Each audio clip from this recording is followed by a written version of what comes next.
Okay, don't forget to turn your clock ahead 1 hour before you go to bed on Saturday night. Daylight saving time begins at 2 a.m. on Sunday. Dr. Kevin Trice joins us this morning from Norton. Thank you for being here. Appreciate it. A lot of people kind of dread what is ahead, including our own Candace Clift here. How does losing 1 hour of sleep actually impact us?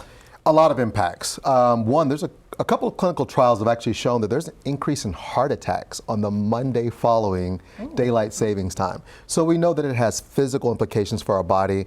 Emotionally, people can have sometimes issues with depression or anxiety with it. Of course, just the typical dragging. Some people will take 24 hours to kind of recover. Other people may take up to 72 hours to kind of get back on a normal clock, their kind of circadian rhythm in their brain. So it can have profound impacts on us, including our health. What are some things that we can do to minimize the impact of the time change? Because I know it's the spring forward, it's not the fall back, but in the spring, as much as I love that daylight, it really gets me. So what can I do today, tomorrow? One thing we do, anytime somebody's schedule shifts, so they're going from working days to working nights or maybe a middle shift, we tell them if you can move by 15 minutes every couple of nights, that generally kind of diminishes the level of impact it has on changing your schedule. So I would say, as opposed to maybe doing it, if you have the ability, you could even go with a half hour.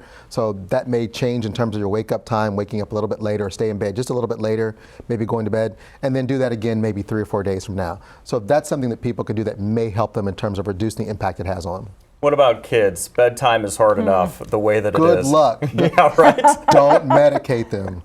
I have small children. It is difficult. I think it's important to talk to them just briefly and say, hey, right now, this is what we do. Now, of course, some countries and some places, even the United States, like I think Hawaii, Arizona, they don't switch back and forth. Right. And Kentucky's in the middle of kind of deciding whether we're going to do that legally or not. But for kids, I always say, hey, listen, the time is changing, the clock's going to change. You guys may be a little drowsy for a day or two, but it's great that it's on a weekend. And again, you may want to start on a Friday or Saturday as opposed to waiting on Sunday, just to give them a little extra time to kind of get used to that change.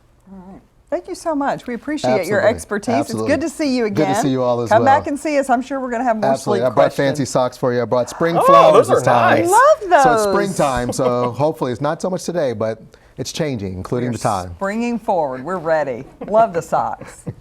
Jude, did you see those?